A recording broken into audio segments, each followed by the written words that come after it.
gledalke, cenjeni gledalci, lepo pozdravljeni v današnji oddaji Kristjan v javnosti. V studiu televizije Exodus se nam je pridružil gospod Tino Mamić, novinar, publicist, zgodovinar, genealog, pravzaprav ne vem, kaj vse ni, ki je danes v Mariboru predvsem zaradi svojega dela ustvarjanja rodovnika in je med drugim skočil še na televizijo Exodus. Tino, lepo pozdravljen v štajerski prestolnici. Hvala za vabilo.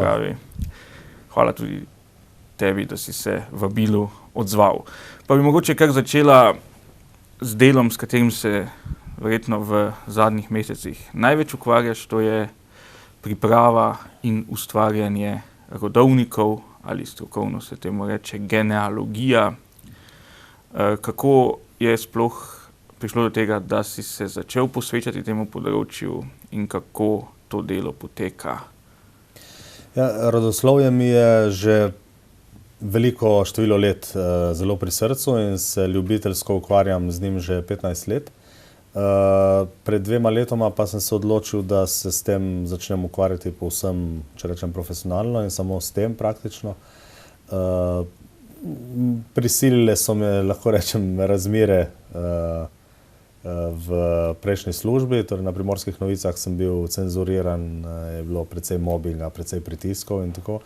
In potem v nekem določenem trenutku se pač človek odloči, da mu je tega zadosti in sem se odločil, da grem pač na svoje. Tako da od takrat izdelujem rodovnike in lahko rečem samo, da sem zadovoljen, da sem to potezo naredil. Kako pa pravzaprav štartaš, ko nekdo recimo si zaželi rodovnik? Ja, rodovnik je na prvi pogled izgleda to kot nekaj abstraktnega ali pa nezanimivega, ampak v bistvu, ko se začneš sam sebe spraševati, kdo je bil moj oče, kdo je bil moj ded, kdo je bil moj praded, postane vsakemu zanimivo, ne? Tudi te družinske zgodbe, ki jih poznamo, ko govorijo, ne vem, o kakih francoskih prednikih ali prednikih francoskih vojakov in tako naprej, postane zelo zanimivo.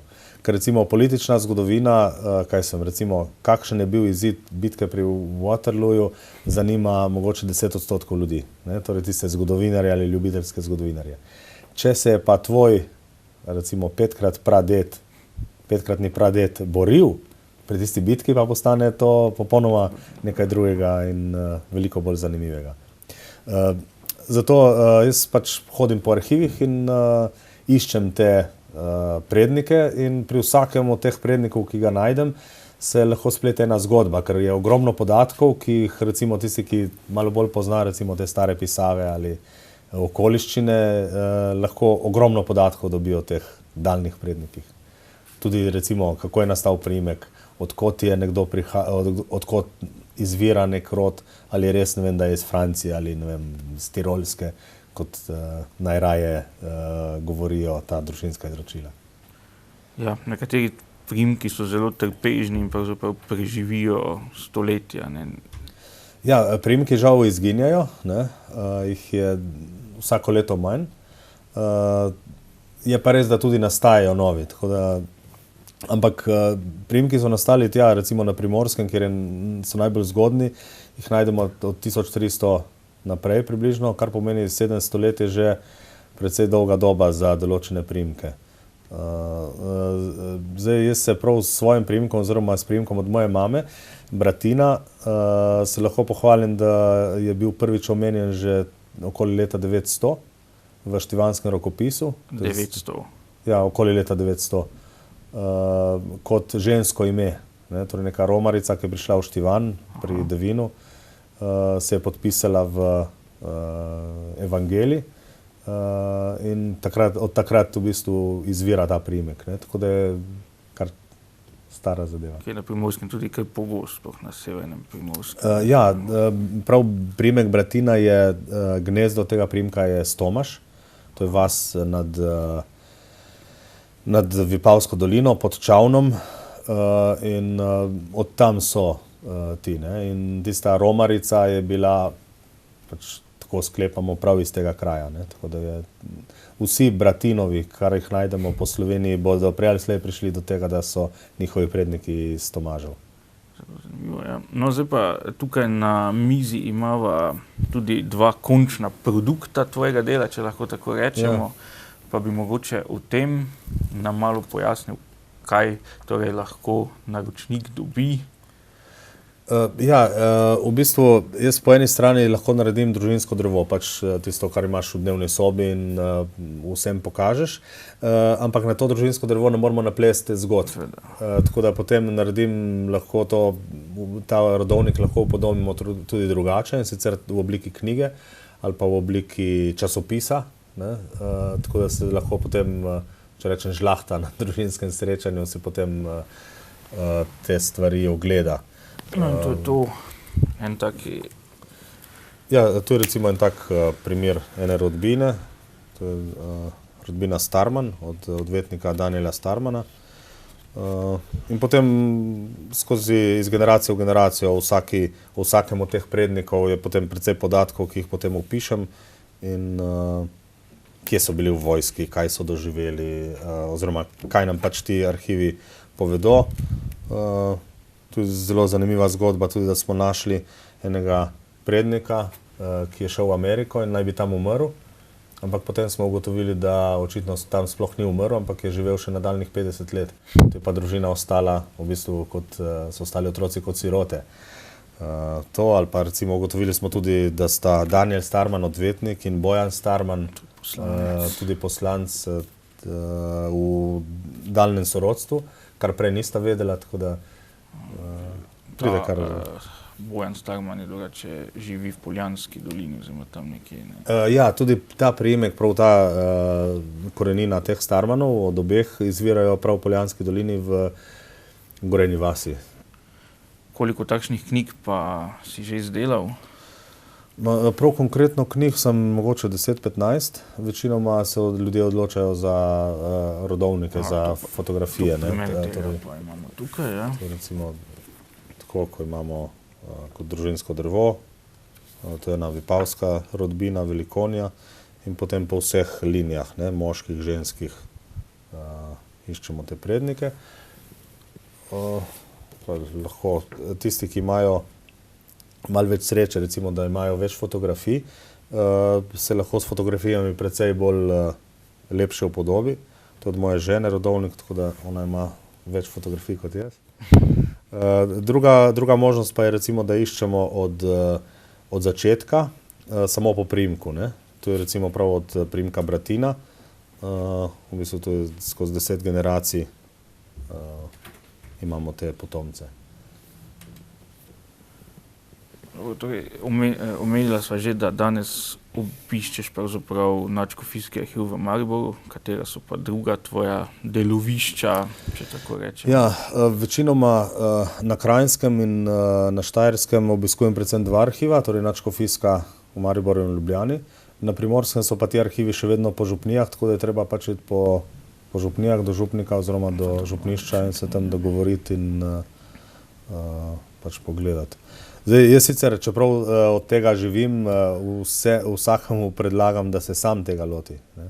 Predvsem, ko gre za ustne vire, da sam izpraša kakšno teto ali pa kakšno babico,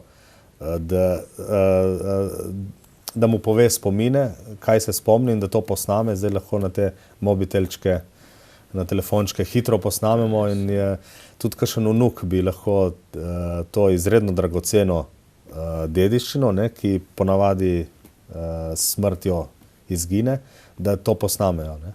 Tako da bi z tega mesta v bistvu prav to spodbudil, ker to je naša lastna zgodovina. Če mi na lastno zgodovino nismo ponosni, potem na koga pa bomo. Točno. No, nedavno si sodeloval tudi na simpoziju o našem svetniškem kandidatu Filipu Terčelju in izdelal tudi njegov rodovnik, če se ne motim.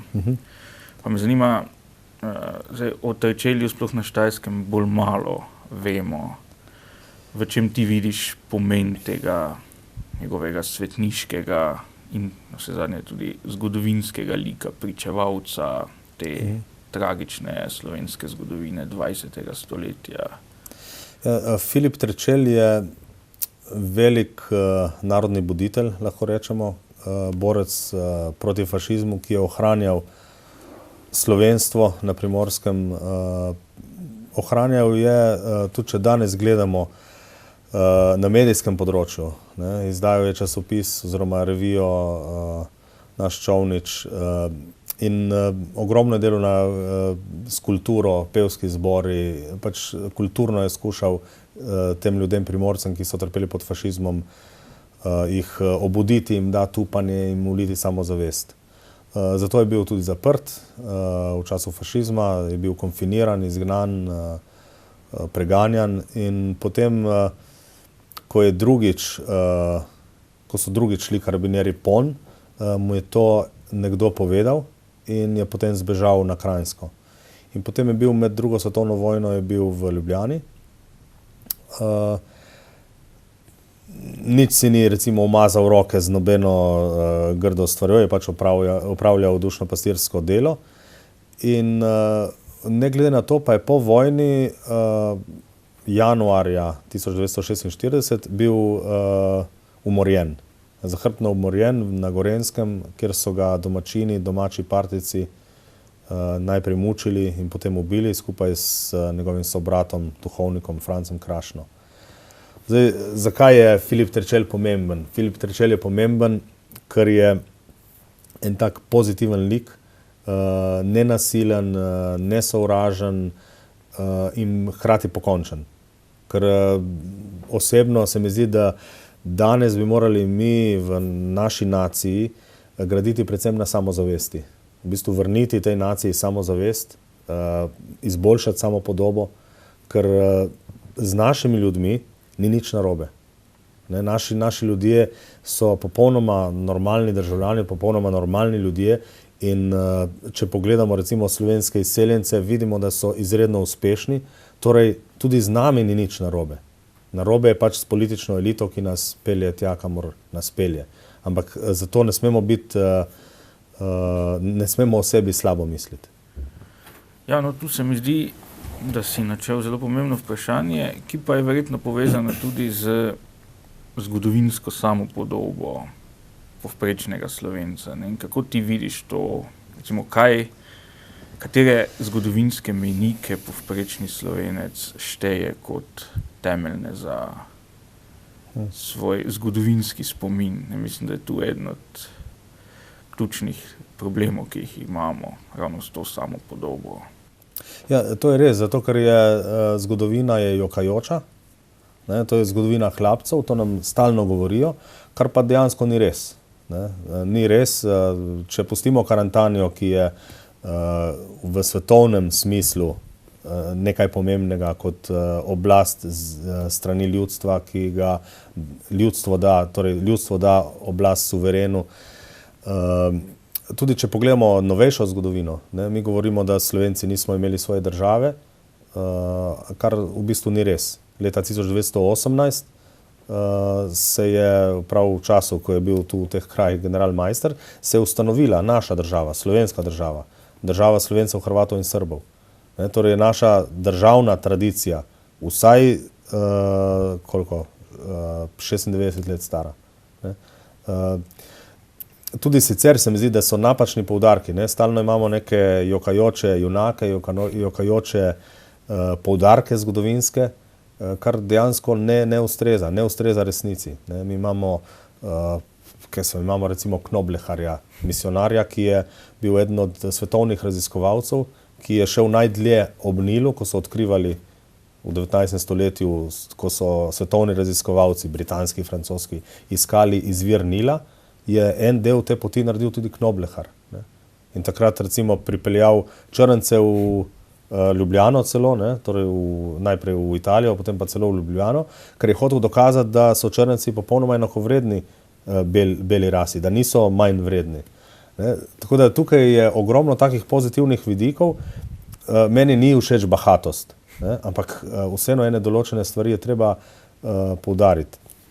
In če sklenem, najbolj svetla točka, ki jo vidimo Danes je leto 90 in leto 91, ko je nacija enotno zadihala, se enotno odločila in za demokracijo in za osamosvojitev in ubranila državo.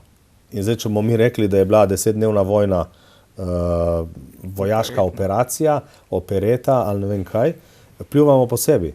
V bistvu mi bi morali to obrniti, ker če je vojna, v kateri zmagaš, da terja malo žrtev in da je kratka, to je uspeh.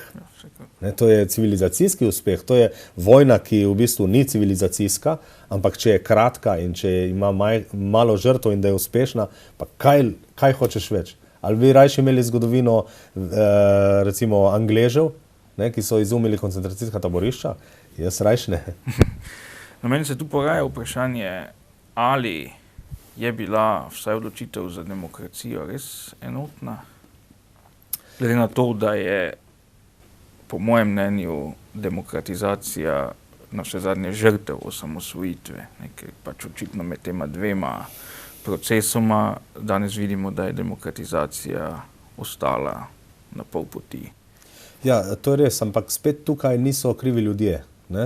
Ljudje so, če pogledamo prav rezultate volitev leta 90, in če damo zbor Združenega dela proč, ne, ker to je bil v bistvu cokla demokracije takrat, vidimo, da je velika večina ljudi se odločila za demokracijo. Ne? Torej, gotovo je bila ljudska volja.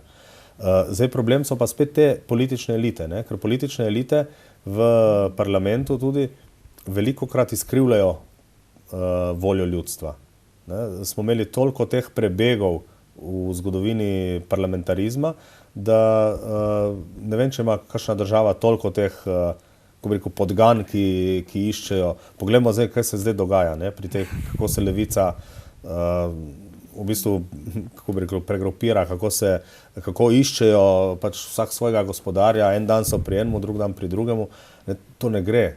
Jaz mislim, da ni države na svetu, kjer bi bivši premier ene parlamentarne stranke prestopil v drugo stranko par let po temu. Ne? Mi imamo pa že dva taka primera praktično. Ja, v bistvu, ja. No, ampak ja, me veseli ta tvoj optimizem, čeprav na vse zadnje je vseeno treba pogledati tudi na to, da so se Slovenci leta 1990 jasno odločili za kontinuiteto ali pa proti nekim resnim spremembam s tem, ko so izvolili za predsednika dokaj jasno Milana Kučana na mesto Jožeta Pučnika. In moja interpretacija volilnih izidov je, da se pravzaprav tej odločitvi nikoli niso odpovedali. Da je vedno bil strah pred spremembami močnejši. Ja, jaz spet ne bi na ljudstvo, ne bi ljudi krivil za to, zato ker je tudi danes imamo medije, ki ustvarjajo eno podobo. Ne? In če bi bile takrat volitve dejansko poštene, da bi imeli vsi enake možnosti, jaz ne verjamem, da bi Kučan zmagal. Jaz sem prepričan v to, da ne bi. Poleg tega, prav na prvih volitvah, se spomnimo, je bilo 1/10 vseh glasov je bila neveljavna.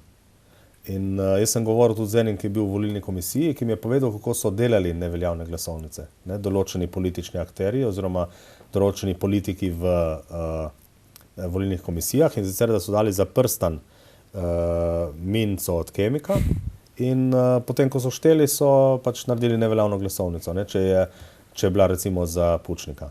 Ne? Tako da takrat teh 10% je jasno, da je tukaj bil velik del ponarejenih. Potem pa vemo tudi iz kasnejših primerov, jaz poznam par primerov, ko so dejansko niso bile poštene volitve, ko so ponarejali rezultate. Ne? Celo par let nazaj. Ne? Tako da ne vem, če je ta slika, ki jo dobimo, popolnoma realna. To je prvo vprašanje. Drugo pa, mediji nam kažejo popolnoma drugo sliko. Ne? Zato je spet od ljudi ne moramo pričakovati, da se bojo spoznali, ne vem koliko za politiko, če jih ne zanima. Ne? Zato je treba dati prave signale. Ne? Dokler imamo pa take medije, mediji so v bistvu hujši problem v Sloveniji kot Kučanov klan. Torej ti misliš, da to pravzaprav ni neka lastnost Slovencev kot takih, da pač se bojijo sprememb, da bežijo pred njimi, da če se jim da izogniti, potem se jim izognejo? Ne vem, to je pač ta stereotip o Slovencih, ki ga tudi ne vem, tujci, ki so prihajali skozi Slovenijo, recimo v 19. stoletju, vsi govorijo o tem, da je Slovenc se boji novotarij, ne, se boji novih stvari. Recimo, ne vem, ko so krompir začeli uvajati, so rabili Slovenci bistveno več časa, ne, kot kakšen drugi. Ne. Ampak ne vem zdaj, če je to res taka grozna razlika, če je ravno zaradi tega, ker recimo, če bi Slovenci res bili tako proti novotarijam, kako je možno, da potem en Zoran Janković stranko, ki nastane v 2 mesecih, dobi volitve. Ja. Tako da deloma gotovo, da je tudi to, ampak jaz mislim, da ključno skoraj ker danes Slovenija svojo politično, pa tudi svojo zgodovinsko samopodobo v Srednji Evropi vsekakor zelo izstopa. Ne. Praktično imamo vzporednice šele v sovjetskem prostoru takega. Ja. Jaz vidim to vzrok v tem, da smo mi imeli lasten komunizem, ne? Lasten stalinizem. In še ena stvar, ki je v bistvu tudi povezana z rodovniki, ne? In s tem rodoslovjem kot takim, je, da rabelj in žrtev, ki svojih travm ne preneseta v besedni obliki naprej, se to prenaša v podzavesti. In to govorijo psihoterapeuti, to ni zraslo na mojem zelniku, ne? Ampak ko vidimo recimo kakšno sovraštvo veje iz nekaterih ljudi, ki so rojeni 50 let po vojni, ampak do drugega tabora, recimo v kakšnih spletnih klepetalnicah, je meni precej jasno, da morajo biti tu neke travme za nazaj, ne? Torej, ali travme žrtev, ali travme rabljev, ne? No, to je seveda, se mi zdi izredno zanimiv pojav, da praktično 18-20-letni Slovenci prenašajo ta vzorec, kjer je zelo jasna nesveta trojica, proti kateri so vedno usmerjeni. Ponavadi je to v Sloveniji pač Janez Janša, Jože Pučnik in pa katoliška cerkev. Ne? In na to, da osebnih izkušenj s tem praktično nimajo, bi verjetno taka razlaga res zadeve malo pojasnila. Ja. Ja, jaz mislim, da mora biti nekaj v ozadju, morajo biti določeni vzvodi, ne, ker tudi, ne vem, psihoterapeuti, posebej v zadnjih desetletjih, to po celem svetu govorijo o tem, ne, kako je raziskovanje prednikov, raziskovanje svoje lastne zgodovine pomembno. Ker ti si, ko bi rekel, eni karikirajo in rečejo, mož pretepa ženo. Njegov sin bo tudi našel tako ženo, ki jo bo pretepal, in njegova hči bo našla takega moža, ki jo bo pretepal. Ne, to je zdaj sicer karikirano, ampak v marsičem te stvari držijo, ker ponavljamo te vzorce. In če ne vemo, da so naši starši ali pa prastari starši delali določene zadeve, potem to ponavljamo brez jasnega vzroka. In to je veliko hujše. Ne? In jaz si predstavljam, da tisti, ki so pobijali, ki so človeka ubili in o tem niso nič povedali, da to gotovo gre do 3. generacije. Pa se da to potem z vedenjem o lastni zgodovini nadzirati? Pomagati se da. Zdaj spet, če vzamemo te psihoterapeute, ki bolj karikirajo, ki bolj radikalno rečejo, ne, če je, ne vem, žena prevarala moža, bo tudi njena hči prevarala svojega moža in se tu ne da nič pomagati. Lahko edino z vedenjem se boriš proti temu in skušaš. Jaz sicer ne pristajam prav na te poenostavitve, ne, ampak nekaj je na temu. Ne. Tako da ti se dejansko, jaz vidim pri sebi, jaz imam v enih stvareh, sem isti kot moj oče, ne, in ne morem iti ven iz tega, ne, tudi če bi hotel. Ne. Tako da, tudi ne vem, gledamo posvojence. Recimo, posvojenec, ki nima nobene biološke povezave z svojim krušnim očetom, ampak ko ga pogledaš, hodi enako, mogoče, ne vem, jeclja enako, ali pa obrača usta na določen način enako kot oče. Ne? In mu dejansko postane podoben, ne? Tudi fizično. No, zdaj ti si pred nedavnim se skupaj še z nekaterimi slovenskimi izobraženci bil na daljšem študijskem potovanju v Argentini. Tam pa je pravzaprav bolj ohranjeno slovenstvo iz predrevolucionarnega in tudi predjugoslovanskega, oziroma če govorimo o drugi Jugoslaviji, seveda predjugoslovanskega, predsocialističnega časa. Ali so te razlike velike? Te razlike so izjemno velike. Ampak ne gre pa za to, da bi bili to, če gledamo v političnem ali pa svetovno-nazorskem smislu, da bi to bila preslikava neke Slovenije od takrat, ampak lahko govorimo o preslikavah vrednot. Ne? Recimo ti Slovenci, ki tudi prihajajo, par sto jih je prišlo tudi nazaj, ne? V svojem obnašanju ali pa tako se nič ne razlikujejo od recimo drugih katoliških, če rečem, ljudi, ne? Tukaj. Se pa loči v enih, kako bi rekel,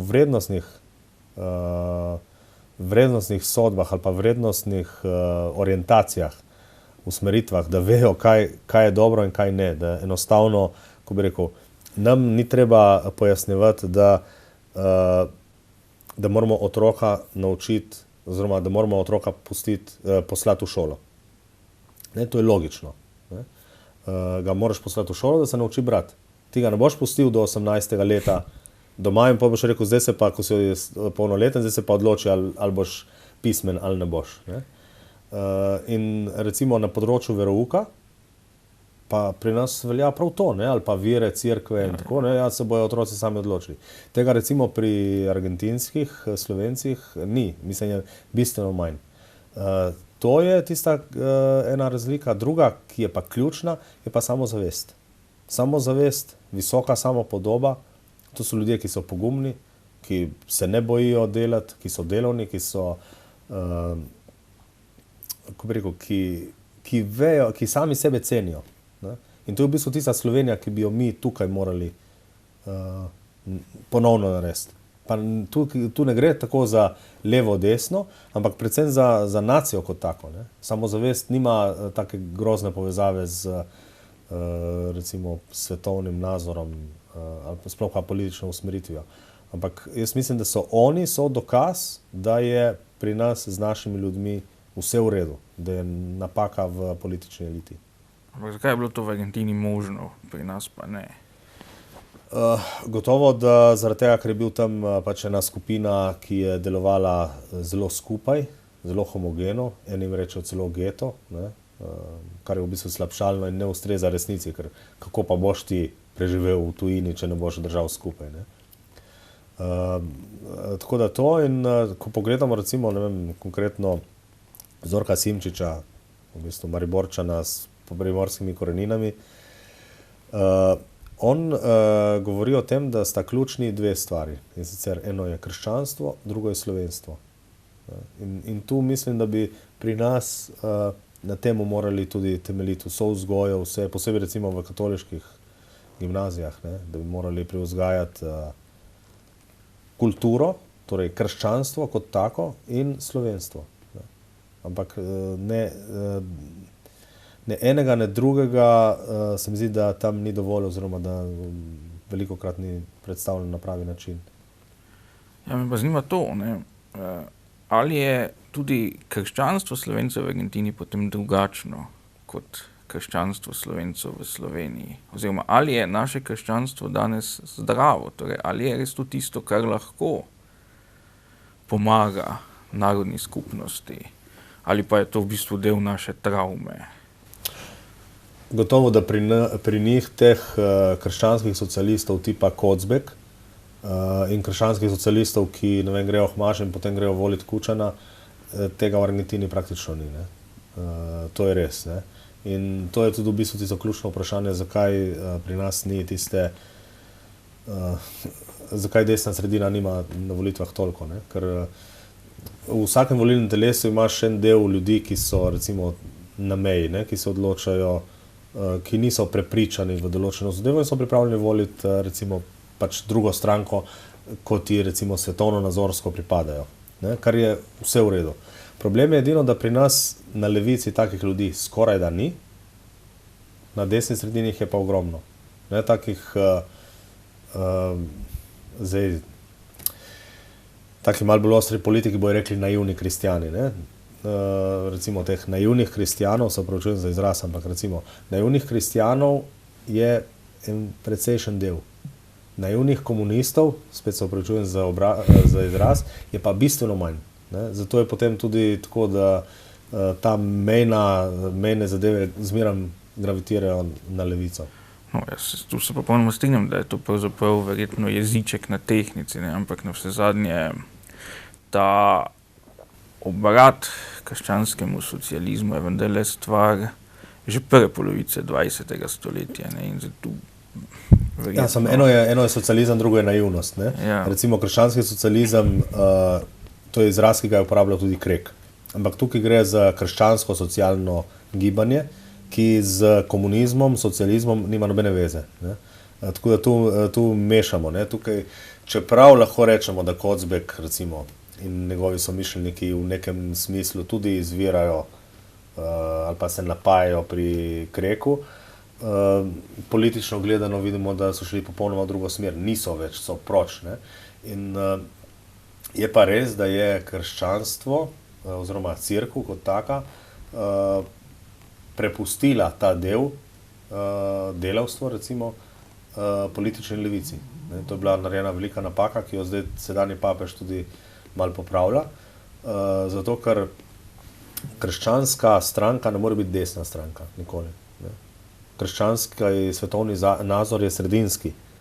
Ne. Po eni strani gre za konzervativne, v dobrem smislu konzervativne vrednote, torej da se ne uničuje stvari in tako naprej, ampak hkrati je socialno veliko bolj pravična kot katerakoli druga stranka. Torej, mora biti socialno pravična. Zato imamo tudi, ne vem, v Italiji se reče krščanski demokraciji, je to sredinska stranka. Po drugih državah vidimo, vsi imajo bolj ali manj izraze v imenu socialna ali pa socialno usmerjena, ne vem, CDU recimo. Ja, to je vsekako. Torej, še kakšna razlika med tem krščanstvom Slovencev v Argentini in krščanstvom Slovencev pri nas? Ne vem, oni tudi ne, oni veliko bolj povezujejo krščanstvo s svojim življenjem. Ne? Recimo pri nas je dostikrat tako, se mi zdi, da ko pridemo iz cerkve, je pol pozabljeno vse in pol živiš na svojem delovnem mestu, da živiš kakor da ne bi bil. Ne? Torej, če si, po mojem, če si kristjan, se mora to videti ne samo potem, da hodiš v cerkev, ampak se mora videti vsak dan. Ne? Torej, da ne boš lagal, da ne boš kradel, da boš dobro delal svoje delo. Ne? Tega pa pri nas se mi zdi, da ni toliko. Ne? Med kristjani je gotovo več poštenjakov kot med komunisti, ni pa to, je pa to daleč od absolutnega. Ne? Da boš ti šel k enemu podjetniku, ki hodi k maši in rekel, ja, on me gotovo ne bo v sleparu, ne? Si naiven. Ne?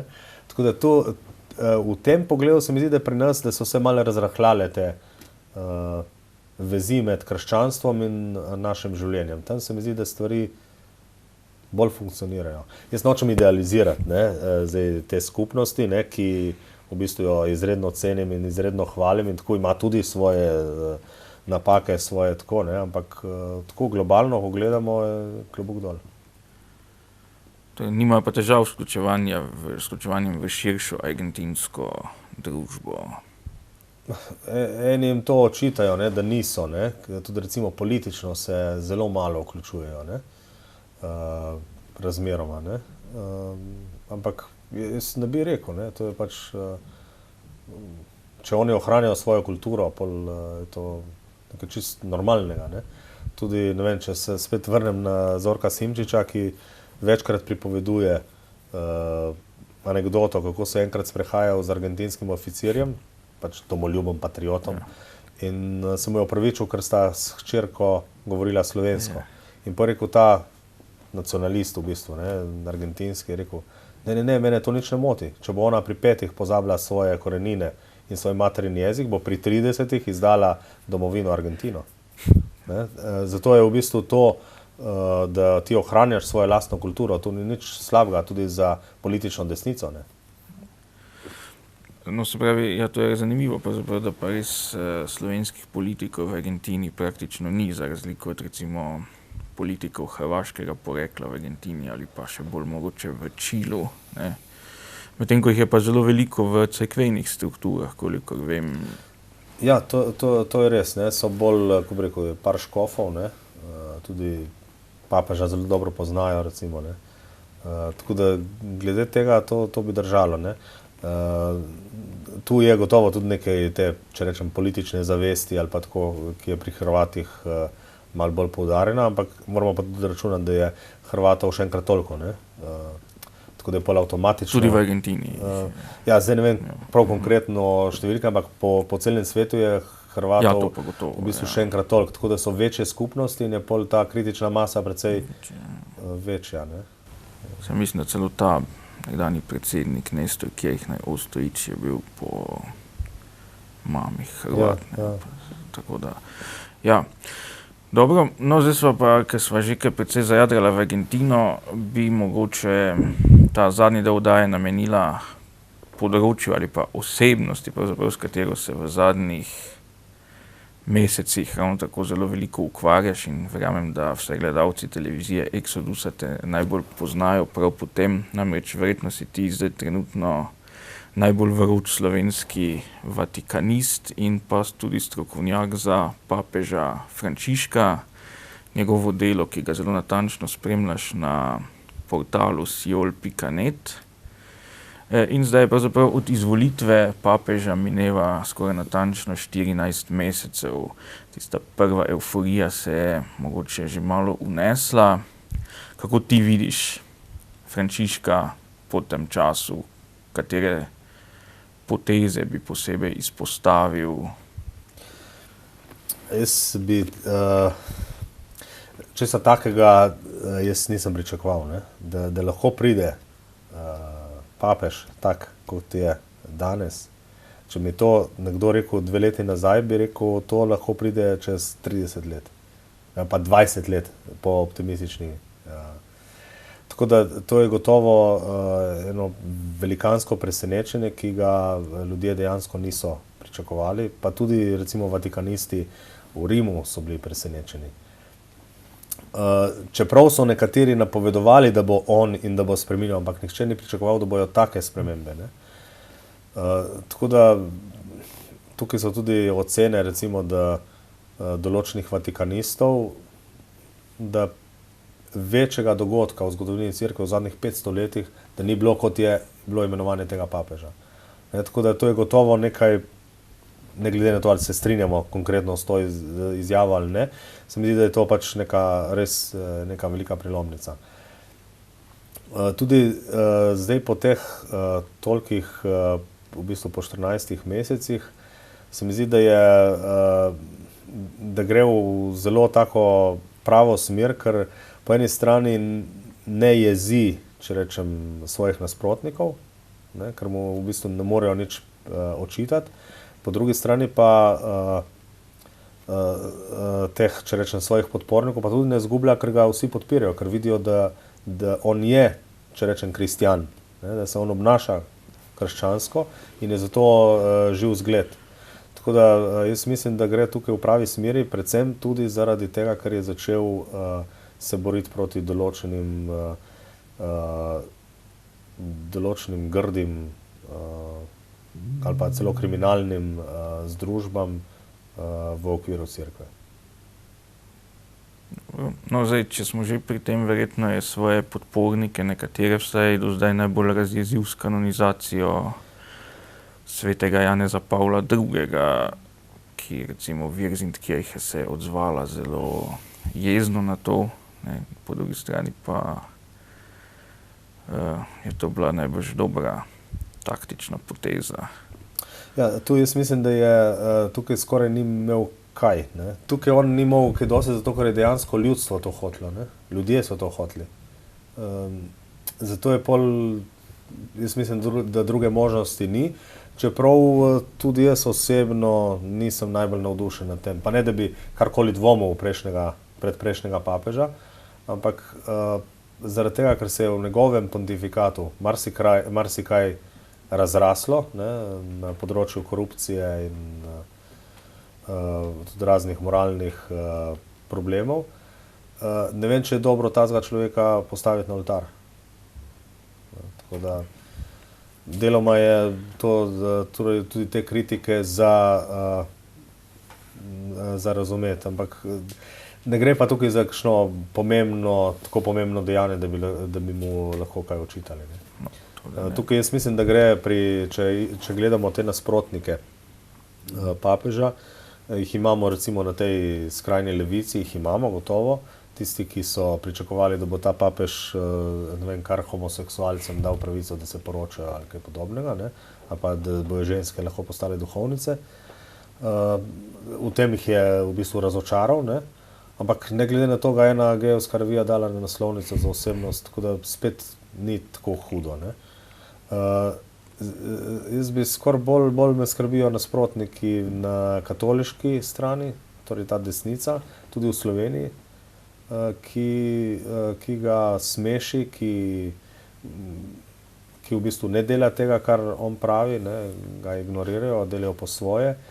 In tu pa mislim, da ni to tako kar za spregledati.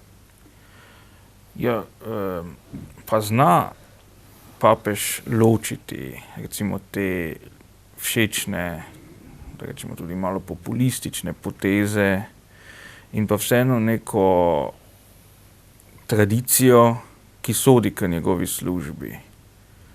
Ali pa se za to tradicijo nič ne zmeni in mogoče potepta tudi kaj, kar je pa dragoceno. Ja, zdaj jaz ne vem, če neko liturgično pravilo, ki velja 300 let ali pa 500 let ali pa 1000 let, če ga en papež prekrši oziroma reče, da bo nekaj drugače delal, ne, in gre v bistvu za banalne zadeve, ne, ali je lahko med 12 možmi, ki se jim umije noge, tudi ženska ali ne, ali je lahko muslimanka. To so, ko bi rekel, lahko se kregamo, lahko se debatiramo in tako, ampak to niso pomembne stvari. So malenkostne. Ne, ampak verjetno pomembne niso na obe strani. Ne. Torej, v bistvu gre tu bolj za neko potezo, za en dan, ki nima tudi na pozitivni strani nobenega večjega pomena. Jaz mislim, da to konkretno glede žensk, da te poteze imajo pomen, ne? Ker ženskam je treba dati v cerkvi pravi položaj, ne? In mislim, da je malo drugačen, kot je danes. No, pa to ne pomeni zdaj, ne vem, duhovnica ali kaj takega, ne? To je ko bi rekel, jaz ne moram zahtevati, da bom jaz rodil, ne? Ampak gre za moško vlogo in za žensko vlogo, vse v družini je podobno. Tako da tukaj jaz mislim, da tukaj bi lahko marsikaj naredili še.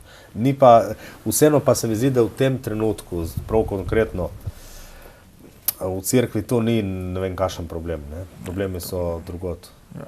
No, zdaj seveda prejšnjim papežem smo upravičeno očitali, da so preveč evropocentrični. Je pri tem papežu nevarnost, da bo popolnoma zanemaril Evropo in Severno Ameriko kot tista kontinenta, kjer je trenutno verska praksa v hudi krizi.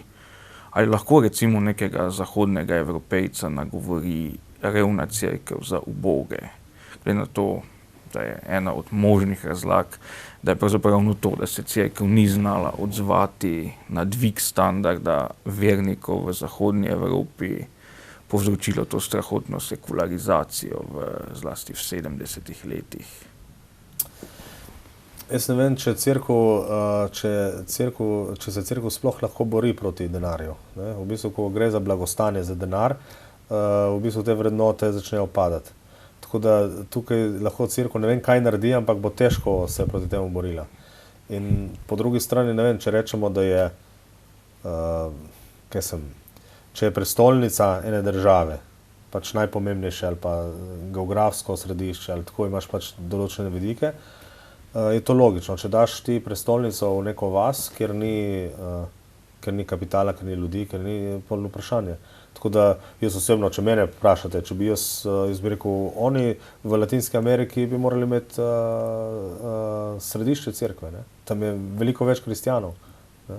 In tako da vse je res, ne? Za Evropo, ta papež za Evropo gotovo ni najboljši, ne? Ker pač seli center v druge države oziroma na drugo poloblo, ampak to je prav, to je pravično. No, vse to verjetno samo po sebi tudi problem ne bi smel biti, samo je zdaj seveda vprašanje tega poudarka, ne, ker zdaj Jezusov nauk skrčiti samo na uboge, potem to dejansko vodi v tisto, kar je papež v svoji prvi pridigi izrecno izključil, namreč to, da cerkev postane nevladna organizacija. Ne. Ja, ne vem, kaj je Kristus govoril o ubogih, vemo, in je precej govoril.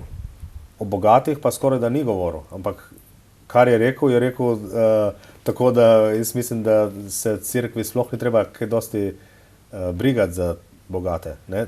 Če gledamo konkretno po Svetem pismu. Jaz mislim, da bogatstvo je gotovo ena ovira pri verskem poglabljanju, tako da ne vem, tudi zdaj cerkev za uboge, se to ne pomeni, da bomo vsi lačni in bosi, ne? Ampak ko smo lačni in ko smo oblečeni in tako smo dobili zadosti, ne? Zdaj mi govorimo o bogatih, tistih, ki imajo 3 mobitele, ne? Ubogih pa takih, ki nimajo dejansko za kruh. Tako da te razlike so dejansko prevelike in postajajo vedno večje, tako da glede tega je papež, se mi zdi, govori prav o tem. To je nesporno, ne? Ampak vseeno pa so tu verjetno nekatere težave, ki lahko s časoma nastanejo, ne?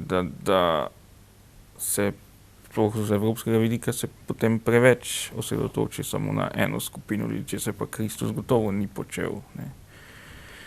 In še nekaj se mi zdi, recimo pri Kristusu je zelo jasno, da nikoli ni šel s tokom javnega mnenja, ne? Pri papežu pa v zadnjem letu opazujemo, da velikokrat pravzaprav hoče ugajati javnemu mnenju. Ali ni to problem? Ja, zdaj, ko bi rekel, Kristusov PR primerjati s papeževim je malo nehvaležno, ne? Ker so drugačni časi. In v nekem smislu bi lahko tudi to držalo, čeprav, ne vem, jaz bi težko rekel, pri papežu bi težko najdel stvar, za katero bi rekel, tukaj pa naredil napako, ali pa ne vem, tu ni v redu. Ne? Tukaj gre zdaj mogoče za določene poudarke, ampak če o Janezu Pavlu II. Ga je Bog obvari, da bi kdo rekel, da so se pod njim pedofili razrasli in da je v bistvu, da ni kaj dosti storil. Ne, to je v bistvu že heretično reči. Ja, to je velik problem. Ja, ampak o tem smo vsi tiho, ne? Vsi o tem, kar je pač zdaj svetnik tudi in se ne sme dvomiti v to. Ne? Po drugi strani pa zdaj za tega papeža pa, če malo več po stoletjih bogatstva, da se zdaj malo obrnil v drugo smer, zdaj iskati prav tako, ne vem. Ne, mislim, da najbolj se je kritika razrasla pod Benediktom, ker Benedikt pač ni imel za sabo te priljubljenosti, kot je imel Janez Pavel II in kot je imel Frančišek, in pod njim se je dalo marsikaj povedati. Mislim, da pri Frančišku je to že težje, ne, zaradi te izjemne popularnosti. Ja, je teže, ampak je treba, pri Frančišku treba tudi najti konkretno stvar, ne. Zdaj, ko bi rekel, da je prekršil liturgično pravilo, ne, mi ne pije lih vode meni, ne. Tako da, medtem ko pri drugih, lahko čez kakšne 2 leti, recimo, smo lahko pogovarjali o tem, ali je dovolj storil za zajezitev pedofilije, za recimo boj proti korupciji in tako, ampak do zdaj, ko gledamo v zadnjih 14 mesecih, je toliko stvari naredil, da bi mu težko karkoli očital, ne. Ne vem, Vatikanska banka, on govori celo, da bi lahko ukinili, ne. To je nepredstavljivo, ne, tako da da bi ga kritizirali v tem trenutku, jaz bi težko najdel kaj, no, osebno. Jaz, ko bi rekel, nimam teh bogatstvo kot tako mi ni bil nikoli cilj in ga tudi, ko bi rekel, ga ne maram preveč, ne. So mi bolj pri srcu ljudje, ki so preprosti, ne. Raje se pogovarjam z enim oštariji, da se usedeva, kot z enim diplomatom na Brdu pri Kranju. Dobro, no zdaj pa bi zaključila še z naslednjo točko, pomembno točko v Frančiškovem programu, torej bližnjem. To je obisk Svete dežele, v bistvu šele njegovo drugo apostolsko potovanje zunaj meja Italije. Kaj lahko pričakujemo od tega obiska? Ja, tu je, glede Judov je to zelo občutljivo vprašanje, ne? Ker je pač pri Judih je problem ta holokaust in ta zgodovinska dediščina, ker pri holokaustu so sodelovali tudi mnogi kristjani, pri, če rečem, reševanju nacistov po vojni je sodeloval tudi Vatikan, to vemo, zato je tukaj, ko bi rekel, ko en Jud sliši za Vatikan ali pa ne vem, za NDH, mu pade mrak na oči, ne, bi rekli. Posebej NDH, ja. Tako da je tukaj zelo težko, ne. Po drugi strani pa vemo tudi, da so Judje sami so zelo, ko bi rekel, težki, če rečem, pogajalci, ne, ali pa precej ostri pri zahtevanju svojih pravic ali pa okopavanju v svoje. Tako da do njih je tudi en papež Frančišek zelo težko, ko bi rekel, jih nagovori. Zdaj, jaz si predstavljam, da bo on govoril predvsem oziroma da bo izpostavljal predvsem duhovni vidik, ki ga tudi mi mogoče malo zanemarjamo, ker vedno gledamo v papežu, kaj bo rekel o, ne vem, o Siriji, ne. Če pa on reče, ja, v Siriji je treba to in to narediti, ampak še bolj važno je moliti za njih, ne. To vsi spustimo, ne. Torej, jaz mislim, da bo predvsem o tem govoril, o tem notranjem spreobrnenju, o teh skupnih točkah, ki jih imamo Judje in kristjani. Judje so navsezadnje naši starejši bratje, če rečem.